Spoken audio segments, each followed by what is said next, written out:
Hey guys, welcome back to my channel. अगर आपने अभी अभी यूट्यूब चैनल स्टार्ट किया है और आपको यूट्यूब स्टूडियो के बारे में कुछ नहीं पता है, तो आज की वीडियो आपके लिए बहुत ही यूजफुल होने वाली है।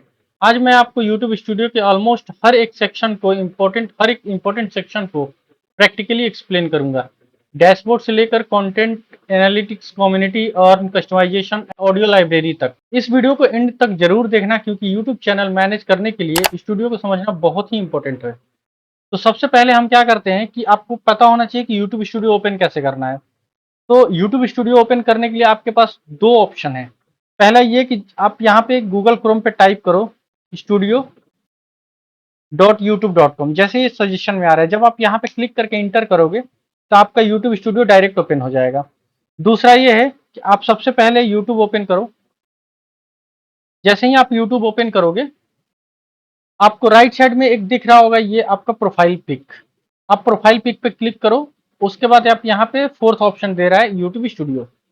आप जैसे ही यूट्यूब स्टूडियो पे क्लिक करोगे, आपका फिर से दोबारा यूट्यूब स्टूडियो ओपन हो जाएगा। सबसे पहले समझते हैं कि यूट्यूब स्टूडियो क्या होता है। यूट्यूब स्टूडियो बेसिकली आपके यूट्यूब चैनल का कंट्रोल रूम होता है। यहाँ से आप वीडियो अपलोड और मैनेज कर सकते हो। यहाँ तक कि वीडियो की डिटेल एडिट कर सकते हो, एनालिटिक्स चेक कर सकते हो और कमेंट को भी मैनेज कर सकते हो। यहाँ तक कि अगर कोई यूजर आपको कमेंट किया है तो आप उस कमेंट को भी देख सकते हो, कमेंट कर सकते हो।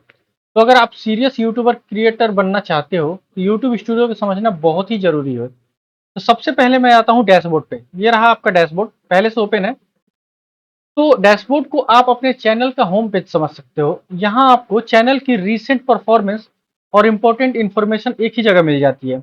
जैसे कि ये मेरा लास्ट वीडियो अपलोडेड है, तो ये मेरा दूसरा चैनल है। अभी नया मैंने चैनल स्टार्ट किया है, तो ये मेरा दूसरा चैनल है। मैं ऐसे ही आपको दिखा देता हूँ। और ये मेरा पब्लिश वीडियो है, जो मैंने आपको मल्टीपल वीडियो पब्लिश किया है।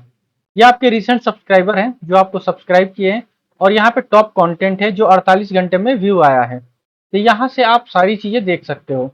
अगर आपके चैनल पे डेली क्या परफॉर्मेंस है, वो सारी चीजें आप यहाँ से चेक कर सकते हो। अब आते हैं कंटेंट सेक्शन पे। जैसे ही आप कंटेंट पे क्लिक करोगे, आपका ये ऑप्शन ओपन हो जाएगा। यहाँ पे दे रहा है inspiration, video, shorts, live, post. यहाँ पे हर एक चीज आप एक एक करके चेक कर लेना।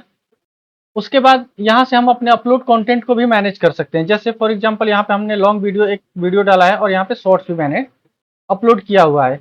मान लीजिए आपने कोई भी अपलोड कर दिया और बाद में उसका टाइटल चेंज करना है और डिस्क्रिप्शन अपडेट करना है या फिर थंबनेल चेंज करना है, तो आप कंटेंट सेक्शन में जाके, जैसे कि आप खुद ऑलरेडी कंटेंट सेक्शन में हो, तो आप जैसे ही आप कंटेंट सेक्शन में आओगे, आप किसी भी वीडियो को सिलेक्ट कर लो। जैसे फॉर एग्जांपल हम इस वीडियो को सिलेक्ट कर लेते हैं। यहाँ पे अभी थंबनेल डालना है। जैसे ही मैं इस वीडियो को सिलेक्ट करूंगा, यहाँ पे टाइटल, डिस्क्रिप्शन और आप यहाँ से शो मोर पे क्लिक करोगे तो यहाँ पे टैग्स भी यूज कर सकते हो। यहाँ पे टैग भी यूज कर सकते हो। उसके बाद जैसे ही आप सेव करोगे, वीडियो सेव हो जाएगा।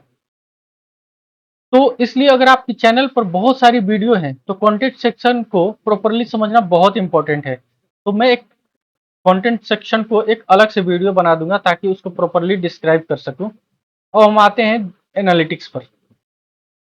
तो मैं अभी स्टूडियो पे आ जाऊं। अब मैं क्लिक करता हूं स्टूडियो पर। जैसे ही आप स्टूडियो पर क्लिक करोगे, यहाँ पे लिखा हुआ है चैनल एनालिटिक्स। अगर आप YouTube पर ग्रो करना चाहते हैं तो एनालिटिक्स को इग्नोर करना बिल्कुल मत भूलिएगा। एनालिटिक्स में आप देख सकते हैं कि आपके चैनल और वीडियो की परफॉर्मेंस कैसी चल रही है। जैसे व्यू आया है 6 लाख। मैं यहाँ से देख सकता हूँ कि मेरे चैनल की परफॉर्मेंस क्या है, व्यू क्या है। यहाँ पे वॉच टाइम है 2500, 2.3 के। यहाँ व्यू, वॉच टाइम, सब्सक्राइबर और ऑडियंस से रिलेटेड डिफरेंट डिफरेंट परफॉर्मेंस देख सकते हो। सबसे इंपॉर्टेंट बात ये है कि सिर्फ व्यू देखकर खुश नहीं होना है, आपको ये भी समझना है कि ऑडियंस आपकी वीडियो को कितनी देर देख रही है और व्यूअर्स आपके कंटेंट के साथ किस तरह इंटरेक्ट कर रहे हैं। अगर आप रेगुलर एनालिटिक्स चेक करेंगे तो आपको धीरे धीरे समझ आने लगेगा कि किस टाइप का कंटेंट आपके चैनल पर बेटर परफॉर्मेंस कर रहा है। जैसा कि मैं यहाँ पे देख सकता हूँ कि मेरे चैनल को कितना एवरेज देखा गया है। फॉर एग्जाम्पल अगर ये मेरा वीडियो है 30 सेकेंड का और 1.5 लाख लोगों ने देखा हुआ है, तो आप यहाँ से देख सकते हो कि मैक्सिमम 22 सेकेंड तक वीडियो मेरा देखा गया है। अब मैं बैक करता हूँ। उसके बाद हम आते हैं कम्युनिटी पर। जैसे ही आप कम्युनिटी पर क्लिक करोगे, यहाँ पे आपको 3 ऑप्शन दे रहा है, जैसे कमेंट्स, व्यूअर पोस्ट और मेंशन। ये सेक्शन आपको अपनी ऑडियंस के साथ इंटरेक्ट करने में भी बहुत हेल्प करता है। अगर आपके चैनल पर कम्युनिटी फीचर अवेलेबल है तो आप यहाँ से ऑडियंस के साथ एंगेजमेंट कर सकते हैं। यूट्यूब पर सिर्फ वीडियो अपलोड करना ही इंपॉर्टेंट नहीं होता, ऑडियो के ऑडियंस के साथ कनेक्शन बनाना भी बहुत ही इंपॉर्टेंट होता है। जैसा कि कमेंट सेक्शन में अभी कोई कमेंट नहीं है क्योंकि मैंने कमेंट को रिप्लाई कर दिया है, तो यहाँ से कमेंट हट जाता है। ये सिर्फ लेटेस्ट कमेंट आते हैं यहाँ पे। व्यूअर पोस्ट में ये है कि अगर कोई आपके व्यूअर कोई पोस्ट किया है कोई कम्युनिटी से रिलेटेड, तो आप यहाँ पे शो होगा। अगर आपके चैनल को कोई मेंशन कर दिया है तो वो मेंशन में शो होगा। जैसे आप अपने दूसरे चैनल से आप दूसरे चैनल को मेंशन करोगे तो वो यहाँ पे शो होगा कि आपके चैनल को कोई दूसरा व्यूअर मेंशन किया है कि नहीं। जैसे मेरे चैनल को ये कोई दूसरा यूट्यूबर है और ये मेंशन किया है मुझे, तो मुझे यहाँ पे मेंशन दिख जाएगा। अब हम क्लिक करते हैं लैंग्वेज। यहाँ आप अपने कंटेंट की लैंग्वेज से रिलेटेड अवेलेबल ऑप्शन को मैनेज कर सकते हैं। अगर आप हिंदी में वीडियो बनाते हैं तो अपने कंटेंट की लैंग्वेज को प्रॉपरली सेट करना यूजफुल होता है, स्पेशली जब आप अपने कंटेंट को डिफरेंट ऑडियंस तक पहुंचाना चाहते हैं। जैसे आप यहाँ पर मल्टीपल मेरा वीडियो अपलोडेड है और लैंग्वेज जीरो सिलेक्टेड है। अभी मैंने कोई लैंग्वेज सिलेक्ट नहीं किया है। अगर मैं चाहूँ तो जैसे ही इस एक वीडियो पे क्लिक करूंगा, यहाँ पे दे रहा है वीडियो लैंग्वेज। अब मैं बनाता हूँ हिंदी में वीडियो, अगर मैं इंग्लिश में वीडियो बनाता तो इंग्लिश में सिलेक्ट करता। अगर मैं हिंदी में वीडियो बनाता हूँ तो आप हिंदी में सिलेक्ट कर सकते हो। मैं चाहूँ तो यहाँ पे हिंदी सिलेक्ट करके कंफर्म कर सकता हूँ इस वीडियो को। जैसे मैं कंफर्म करूंगा, यहाँ पे दे रहा है रिव्यू योर डब्ड वॉइस। अब क्या करेगा, अब यहाँ पे ये वीडियो को रिव्यू करेगा मेरे, जैसे ही मैंने हिंदी सिलेक्ट किया है। अब मैं आ जाता हूँ बैक। अब नेक्स्ट है मेरा कंटेंट डिटेक्शन। जैसे ही मैं कंटेंट डिटेक्शन पे क्लिक करूंगा, आपको लैंग्वेज में एक और चीज दिखाता हूँ, ड्राफ्ट है। अगर आप अपने वीडियो को कोई ड्राफ्ट में सेव किए हैं तो यहाँ पे वीडियो शो होगा, और जितने वीडियो पब्लिश हैं वो वीडियो पब्लिश शो होंगे। अब आते हैं कंटेंट डिटेक्शन पर। कंटेंट डिटेक्शन पे जैसे ही क्लिक करोगे, ये सेक्शन आपके कंटेंट से रिलेटेड डिटेक्ट करता है और प्रोटेक्शन फीचर के लिए भी इंपॉर्टेंट हो सकता है। जैसे यहाँ अवेलेबल ऑप्शन को आप अपने चैनल के अकॉर्डिंग चेक कर सकते हैं। अगर आप ओरिजिनल कंटेंट क्रिएट करते हैं तो कॉपीराइट और कंटेंट प्रोटेक्शन को समझना भी बहुत इंपॉर्टेंट है। जैसे कि अगर आपकी किसी भी वीडियो पे कॉपीराइट आ जाता है तो आप यहाँ से डिटेक्ट कर सकते हो मेरे किस वीडियो पे कॉपीराइट आ सकता है, या फिर किस वीडियो का कॉपीराइट रिमूव करवाना है, रिक्वेस्ट कर सकते हो आप यहाँ से सारी चीजें। मेरे किसी भी वीडियो पे कॉपीराइट नहीं है, इसलिए मेरा यहाँ पे कोई भी ऑप्शन या फिर कोई भी वीडियो नहीं आ रहा है। अब आते हैं अर्न सेक्शन पे। अगर आप YouTube से अर्निंग करना चाहते हैं तो ये सेक्शन आपके लिए बहुत ही इंपॉर्टेंट है। अगर आप एज ए बिगनर आए हो तो हो सकता है आपको 1 ईयर 2 ईयर में आपको अर्निंग स्टार्ट हो जाए, या फिर 6 मंथ में भी। तो अगर आप अर्निंग से रिलेटेड अगर यूट्यूब पे आए हो, ग्रो करना चाहते हो, तो ये आपके लिए सेक्शन बहुत ही इंपॉर्टेंट है। यहाँ पर मोनेटाइजेशन से रिलेटेड इंफॉर्मेशन और आपके चैनल के लिए अवेलेबल ऑप्शन को चेक कर सकते हैं। लेकिन एक बात याद रखिएगा, सिर्फ चैनल बना लेने से अर्निंग स्टार्ट नहीं होती है। यूट्यूब का मोनेटाइजेशन रिक्वायरमेंट और पॉलिसीज को फॉलो करना बहुत ही इंपॉर्टेंट होता है। जैसे यहाँ पे दो पॉलिसीज हैं।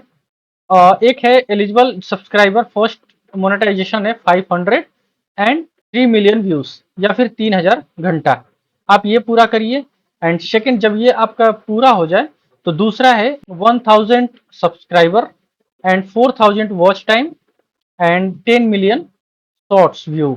आप ये भी पूरा कर सकते हो, तब आपका मोनेटाइजेशन अप्लाई होगा या एक्टिव होगा। अब हम बात करते हैं कस्टमाइजेशन का। जैसे ही आप कस्टमाइजेशन पे क्लिक करोगे, यहाँ पे आ गया है आपको सारे प्रोफाइल और होम पेज। अगर आप अपने चैनल को प्रोफेशनल लुक देना चाहते हैं तो ये सेक्शन बहुत ही यूजफुल है आपके लिए। यहाँ से आप अपने चैनल की ब्रांडिंग और ब्रांडिंग से रिलेटेड लाइक थंबनेल से रिलेटेड अवेलेबल ऑप्शन भी मैनेज कर सकते हैं। जैसे प्रोफाइल पिक्चर हुआ, बैनर, चैनल लेआउट को कस्टमाइज करना, ये सब सारी चीज़ें यहाँ से मैनेज होती हैं। जैसे आप बैनर को चेंज करना है तो आप यहाँ से चेंज कर सकते हो, प्रोफाइल पिक्चर आप यहाँ से चेंज कर सकते हो। उसके बाद और भी बाकी चीज़ें हैं जो आप एक एक करके लाइक हैंडल, डिस्क्रिप्शन, टाइटल, सारी चीज़ें चेंज कर सकते हो। न्यू चैनल बनाने के बाद मैं रिकमेंड करूंगा कि आप अपने चैनल को प्रॉपरली कस्टमाइज करें, क्योंकि व्यूअर जब आपके चैनल पर आते हैं तो चैनल का ओवरऑल लुक भी इंपॉर्टेंट होता है। आप यहाँ से सारी चीज़ें चैनल को चेंज कर सकते हो। ये रहा होम टैब। होम टैब क्या करता है, जब आपके व्यूअर अगर आपके चैनल पे जैसे ही आएंगे, होम टैब सबसे ज़्यादा इंपॉर्टेंट होता है कि कौन सा वीडियो सबसे पहले दिखाना है, वो आप यहाँ से मैनेज कर सकते हो। अब हम बात करते हैं ऑडियो लाइब्रेरी के बारे में। जैसे ही आप ऑडियो लाइब्रेरी पे क्लिक करोगे, ये जितना भी ऑडियो दिख रहा है, यहाँ से क्रिएटर क्या करते हैं कि म्यूजिक और साउंड जितना भी या फिर इफेक्ट भी अवेलेबल होते हैं, वो यूज करने से आपके कंटेंट में कॉपीराइट नहीं आता है। अगर आप अपने वीडियो में बैकग्राउंड म्यूजिक या साउंड इफेक्ट ऐड करना चाहोगे, तो ऑडियो लाइब्रेरी को जरूर चेक करें, ताकि किसी भी म्यूजिक का यूज करने से पहले उसके यूजेज और एट्रीब्यूट्स रिक्वायरमेंट को जरूर चेक कर लेना, ताकि कोई प्रॉब्लम ना आए। अब बात करते हैं, यहाँ पे हर एक चीज मिल जाएगा, जैसे साउंड इफेक्ट मिल जाएगा और सारी चीजें आप यहाँ से सर्च कर सकते हो, म्यूजिक वगैरह। अब सबसे लास्ट है दोस्तों मेरा सेटिंग। तो हम क्या करते हैं, जैसे ही सेटिंग पे क्लिक करेंगे, आपको एक पॉपअप मॉडल ओपन होगा। अगर आप न्यू क्रिएटर हैं तो सेटिंग के अंदर अवेलेबल ऑप्शन को एक बार प्रॉपरली एक्सप्लोर जरूर करें, जैसे कि चैनल हो गया, upload default, permission, community moderation, creator, ये सारी चीजें। आपको सबसे इंपॉर्टेंट चीज मैं बता देता हूँ, इन सारे ऑप्शन में चैनल सबसे ज्यादा इंपॉर्टेंट है। आप चैनल पे जैसे ही क्लिक करोगे, ये रहा आपका बेसिक इन्फॉर्मेशन, इसको आपको फिल करने की कोई जरूरत नहीं है।